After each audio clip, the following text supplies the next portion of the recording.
اعوذ باللہ من الشیطان الرجیم، بسم اللہ الرحمن الرحیم۔ السلام علیکم ورحمۃ اللہ وبرکاتہ۔ قائد اعظم محمد علی جناح، جن کو یہ شکر گزار قوم بانی پاکستان کے نام سے بھی پکارتی ہے، 25 دسمبر 1876 میں کراچی میں پیدا ہوئے۔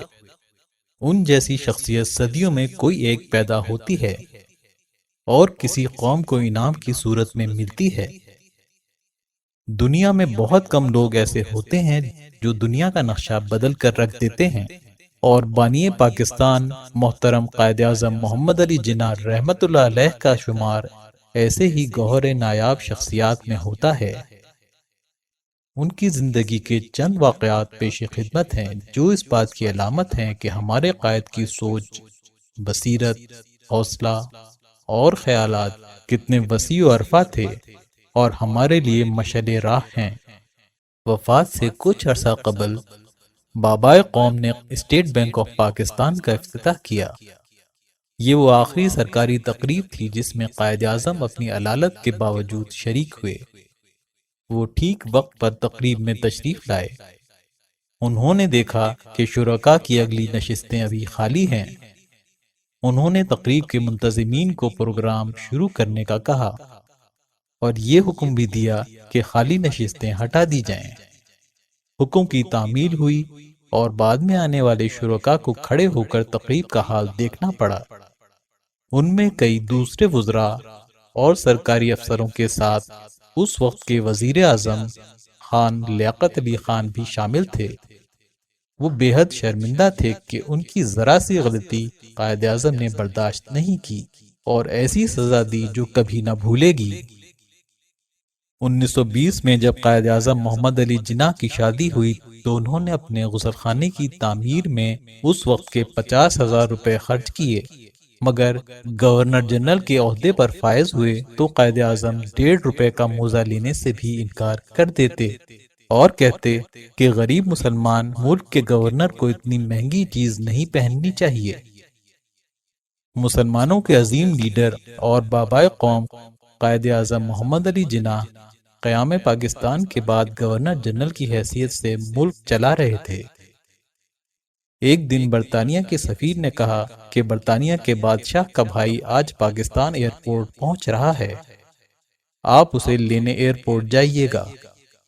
قائد اعظم نے انتہائی دبدبے سے فرمایا، آپ کے بادشاہ کے بھائی کو ایئرپورٹ لینے چلا جاؤں گا، لیکن ایک شرط پر کہ کل جب میرا بھائی برطانیہ جائے گا تو آپ کا بادشاہ اس کو لینے ایئرپورٹ جائے گا۔ یہ سن کر سفیر اپنا سا منہ لے کر رہ گیا۔ ایک دفعہ قائد اعظم کے ملازم نے وزٹنگ کارڈ آپ کے سامنے رکھا کہ یہ شخص آپ سے ملنا چاہتا ہے۔ اس کارڈ پر ان کے بھائی کا نام لکھا تھا اور ساتھ میں تعارف میں لکھا تھا برادر آف محمد علی جناح۔ یہ پڑھتے ہی قائد اعظم محمد علی جناح نے کارڈ پھاڑ کر ناراضگی کا اظہار کیا اور کہلا بھیجا کہ اس سے کہہ دو کہ اس طرح کبھی میرے نام کا حوالہ آئندہ استعمال نہ کرے۔ قائد اعظم محمد علی جناح کے دفتر کا فرنیچر آرڈر کیا گیا جو کہ 37 روپے تھا۔ آپ کو خزانے سے ادائیگی کے لیے بل دستخط کرنے کے لیے پیش کیا گیا۔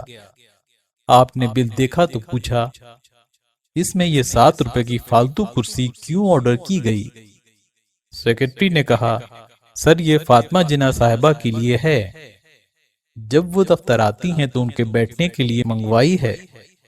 قائد اعظم نے 7 روپے کاٹ کر 30 روپے کا بل منظور کرتے ہوئے فرمایا، اگر فاطمہ کو کرسی کی ضرورت ہے تو کرسی کے 7 روپے فاطمہ سے جا کر وصول کرو، قومی خزانہ اس کا خرچ نہیں دے گا۔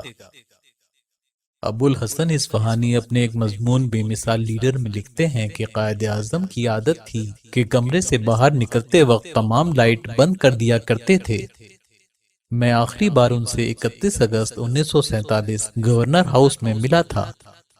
ہم کمرے سے نکلے تو مجھے سیڑھیوں تک چھوڑنے آئے اور کمرے سے نکلتے وقت حسب عادت تمام لائٹ کا بٹن بند کرتے آ رہے تھے، تو میں نے ان سے کہا کہ سر آپ گورنر ہیں اور یہ سرکاری رہائش گاہ ہے، اس میں لائٹ جلتی رہنا چاہیے۔ تو قائد اعظم نے جواب دیا کہ سرکاری رہائش گاہ ہے، اسی لیے تو میں ایسا کر رہا ہوں۔ یہ نہ تمہارا پیسہ ہے اور نہ میرا، یہ سرکاری خزانے کا پیسہ ہے اور میں اس پیسے کا امین ہوں۔ کابینہ کی جتنی میٹنگز ہوتی تھیں، قائد اعظم محمد علی جناح نے منع فرمایا تھا کہ کچھ بھی کھانے کے لیے نہ دیا جائے۔ 1943 میں الہ آباد یونیورسٹی میں ہندو اور مسلمان طلباء کے درمیان اس بات پر تنازع ہو گیا کہ یونیورسٹی میں کانگریس کا پرچم لہرایا جائے۔ مسلمان طلباء کا کہنا تھا کہ کانگریس کا پرچم مسلمانوں کے جذبات کا عکاس نہیں، اور چونکہ الہ آباد یونیورسٹی میں مسلمان طلباء کی اکثریت زیر تعلیم تھی، اس لیے یہ پرچم اصولاً وہاں نہیں لہرایا جا سکتا۔ ابھی یہ تنازع جاری تھا کہ اسی سال پنجاب یونیورسٹی کے مسلم طلباء کی یونین سالانہ انتخابات میں اکثریت حاصل کر گئی۔ یونین کے طلباء کا ایک وقت قائد اعظم کے پاس گیا اور درخواست کی کہ وہ پنجاب یونیورسٹی ہال پر مسلم لیگ کے پرچم لہرانے کی رسم ادا کریں۔ قائد اعظم نے طلباء کو مبارکباد دی اور کہا، اگر تمہیں اکثریت مل گئی ہے تو یہ خوشی کی بات ہے، لیکن طاقت حاصل کرنے کے بعد اپنے غلبے کی نمائش کرنا نازیبا حرکت ہے۔ کوئی ایسی بات نہ کرو جس سے کسی کی دل آزاری ہو، ہمارا ظرف بڑا ہونا چاہیے۔ کیا یہ مناسب بات نہیں کہ ہم خود وہی کام کریں جس پر دوسروں پر تنقید کرتے ہیں؟ ایک بار قائد اعظم سفر کر رہے تھے۔ سفر کے دوران انہیں یاد آیا کہ غلطی سے ان کا ٹرین کا ٹکٹ ملازم کے پاس رہ گیا ہے اور وہ بلا ٹکٹ سفر کر رہے ہیں۔ جب وہ اسٹیشن پر اترے تو ٹکٹ ایگزامینر سے ملے اور اس سے کہا کہ چونکہ میرا ٹکٹ ملازم کے پاس رہ گیا ہے، اس لیے دوسرا ٹکٹ دے دیں۔ ٹکٹ ایگزامینر نے کہا، آپ 2 روپے مجھے دے دیں اور پلیٹ فارم سے باہر چلے جائیں۔ قائد اعظم یہ سن کر طیش میں آ گئے۔ انہوں نے کہا، تم نے مجھ سے رشوت مانگ کر قانون کی خلاف ورزی اور میری توہین کی ہے۔ بات اتنی بڑھی کہ لوگ اکٹھے ہو گئے۔ ٹکٹ ایگزامینر نے لاکھ جان چھڑانا چاہی، لیکن قائد اعظم اسے پکڑ کر اسٹیشن ماسٹر کے پاس لے گئے۔ بالآخر ان سے رشوت طلب کرنے والا قانون کے شکنجے میں آ گیا۔ محمد حنیف آزاد کو قائد اعظم کی موٹر ڈرائیوری کا فخر حاصل رہا ہے۔ ایک بار قائد اعظم نے اپنے مہمانوں کی تسلی بخش خدمت کرنے کے صلے میں انہیں 200 روپے انعام دیے۔ چند روز بعد حنیف آزاد کو ماں کی جانب سے خط ملا جس میں انہوں نے اپنے بیٹے سے کچھ روپے کا تقاضا کیا تھا۔ حنیف آزاد نے ساحل سمندر پر سیر کرتے ہوئے قائد سے ماں کے خط کا حوالہ دے کر والدہ کو کچھ پیسے بھیجنے کی خاطر رقم مانگی۔ قائد اعظم نے فوراً پوچھا، ابھی تمہیں 200 روپے دیے گئے تھے، وہ کہاں گئے؟ حنیف آزاد بولے، وہ تو خرچ ہو گئے۔ قائد اعظم یہ سن کر بولے، ویل مسٹر آزاد، تھوڑا ہندو بنو۔ یہ 25 اکتوبر 1947 کی بات ہے۔ قیام پاکستان کے بعد پہلی بار عید الاضحیٰ کا تہوار منایا جانا تھا۔ عید الاضحیٰ کی نماز کے لیے مولوی مسافر خانے کے نزدیک مسجد قصاباں کو منتخب کیا گیا اور اس نماز کی امامت کا فریضہ مشہور عالم دین مولانا ظہور الحسن نے انجام دینا تھا۔ قائد اعظم کو نماز کے وقت سے مطلع کر دیا گیا، مگر قائد اعظم عیدگاہ نہیں پہنچ پائے۔ اعلیٰ حکام نے مولانا ظہور الحسن کو مطلع کیا کہ قائد اعظم راستے میں ہیں اور چند ہی لمحات میں عیدگاہ پہنچنے والے ہیں۔ انہوں نے مولانا سے درخواست کی کہ وہ نماز کی ادائیگی کچھ وقت کے لیے مؤخر کر دیں۔ مولانا ظہور الحسن نے فرمایا، میں قائد اعظم کے لیے نماز پڑھانے نہیں آیا ہوں، بلکہ خدائے عزوجل کے لیے نماز پڑھانے آیا ہوں۔ چنانچہ انہوں نے صفوں کو درست کر کے تکبیر فرما دی۔ ابھی نماز عید کی پہلی رکعت شروع ہی ہوئی تھی کہ اتنے میں قائد اعظم بھی عیدگاہ پہنچ گئے۔ نماز شروع ہو چکی تھی۔ قائد اعظم کے منتظر اعلیٰ حکام نے قائد سے درخواست کی کہ وہ اگلی صف میں تشریف لے جائیں، مگر قائد اعظم نے ان کی درخواست مسترد کر دی اور کہا کہ میں پچھلی صف میں ہی نماز ادا کروں گا۔ چنانچہ ایسا ہی ہوا اور قائد اعظم نے پچھلی صفوں میں نماز ادا کی۔ قائد اعظم کے برابر کھڑے نمازیوں کو بھی نماز کے بعد علم ہوا کہ ان کے برابر میں نماز ادا کرنے والا ریاست کا کوئی عام شہری نہیں، بلکہ ریاست کا سربراہ تھا۔ قائد اعظم نمازیوں سے گلے ملنے کے بعد آگے تشریف لائے۔ انہوں نے مولانا ظہور الحسن کی جرأت ایمانی کی تعریف کی اور کہا کہ ہمارے علماء کو ایسے ہی کردار کا حامل ہونا چاہیے۔ انگریزوں نے ایک قانون بنایا تھا کہ جس کے پاس بھی سائیکلیں ہیں اس کے آگے لائٹ لگائی جائے۔ ایک دفعہ قائد اعظم نوجوانوں سے بات کر رہے تھے۔ آپ نے پوچھا کہ کون کون پاکستان میں شامل ہوگا۔ سب مسلمان بچوں نے ہاتھ کھڑے کیے۔ پھر آپ نے پوچھا کہ کس کس بچے کی سائیکل پر لائٹ موجود ہے۔ صرف ایک بچے نے ہاتھ کھڑا کیا۔ آپ نے فرمایا کہ صرف یہ پاکستان میں جائے گا۔ نوجوانوں نے وجہ پوچھی تو آپ نے فرمایا جو قانون پر عمل نہیں کرتا اسے ہمارے ملک میں رہنے کا کوئی حق نہیں۔ قائد اعظم جب بیمار تھے تو ایک خاتون ڈاکٹر ان کی خدمت پر مامور تھیں۔ آپ نے ان سے پوچھا کہ تم نے میری بہت خدمت کی ہے، بتاؤ میں تمہاری کیا مدد کر سکتا ہوں؟ تو اس نے کہا کہ میری ٹرانسفر میرے آبائی شہر میں کروا دیں۔ تو آپ نے کہا کہ یہ میرا کام نہیں، یہ وزارت صحت کا کام ہے۔ گورنر جنرل قائد اعظم محمد علی جناح کے اے ڈی سی کیپٹن گل حسن بتاتے ہیں کہ قائد اعظم چھٹی کے دن ملیر چلے جایا کرتے تھے۔ گورنر جنرل کی کار کے پیچھے صرف ایک کار چلتی تھی جس میں سیکیورٹی آفیسر ہوتا تھا۔ بس یہی کل پروٹوکول تھا۔ ہم ملیر پہنچے تو ریلوے پھاٹک بند تھا، ٹرین دور تھی۔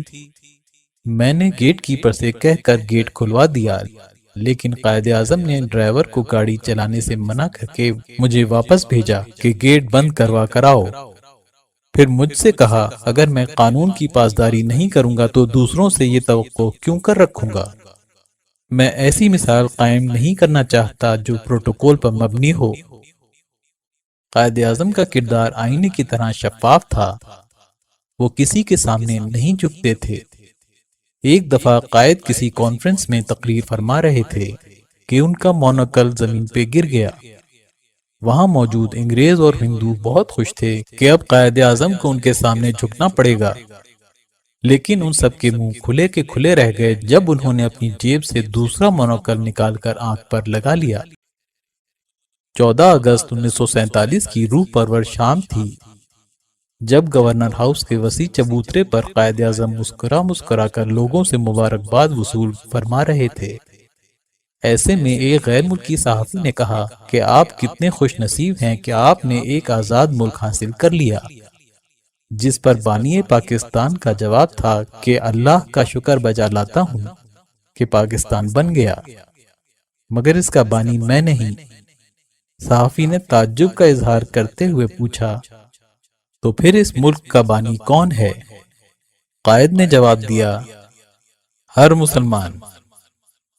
محمد علی جناح وہ لیڈر تھے جن کے بارے میں انگریزوں نے بھی کہا تھا کہ اگر ہمیں پتا ہوتا کہ قائد اعظم کو اتنی بڑی بیماری ہے تو ہم کبھی پاکستان نہ بننے دیتے، کیونکہ قائد اعظم نے آخری وقت تک اپنی بیماری کو پوشیدہ رکھا، کیونکہ ان کو معلوم تھا کہ اگر میری بیماری کا ہندوؤں اور انگریزوں کو پتہ چل گیا تو ہندوستان کی تقسیم کو انگریز مؤخر کر دیں گے۔ مرنے سے پہلے آپ نے اپنے ڈاکٹر سے کہا کہ پاکستان ہرگز وجود میں نہ آتا اگر اس میں فیضان نبوی صلی اللہ علیہ وآلہ وسلم شامل نہ ہوتا۔ پیر سید جماعت علی شاہ اپنے دور کے بہت نیک سیرت اللہ کے بندوں میں شمار ہوتے تھے۔ انہوں نے ایک دفعہ کہا کہ محمد علی جناح اللہ کا ولی ہے۔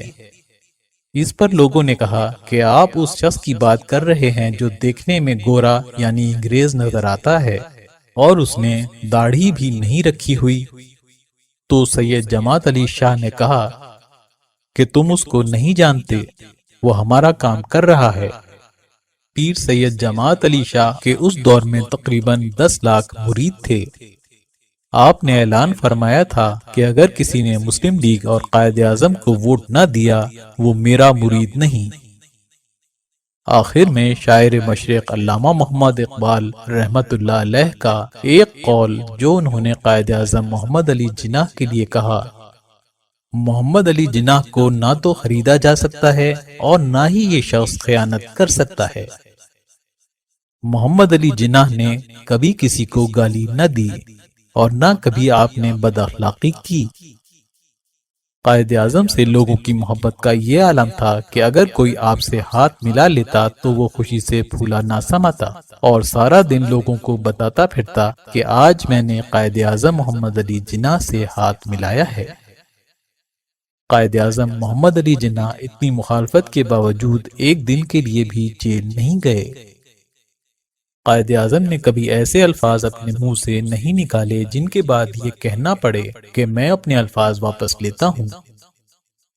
قائد اعظم کی شخصیت ان خوبیوں اور خصوصیات کا مجموعہ تھی جو کہ مثالی تھے اور ان کو اپنا کر کوئی بھی شخص عظمت کے میناروں کو چھو سکتا ہے، اور بحیثیت قوم ہم ان کو اپنا کر ایک عظیم قوم بن کر قائد کا خواب پورا کر سکتے ہیں۔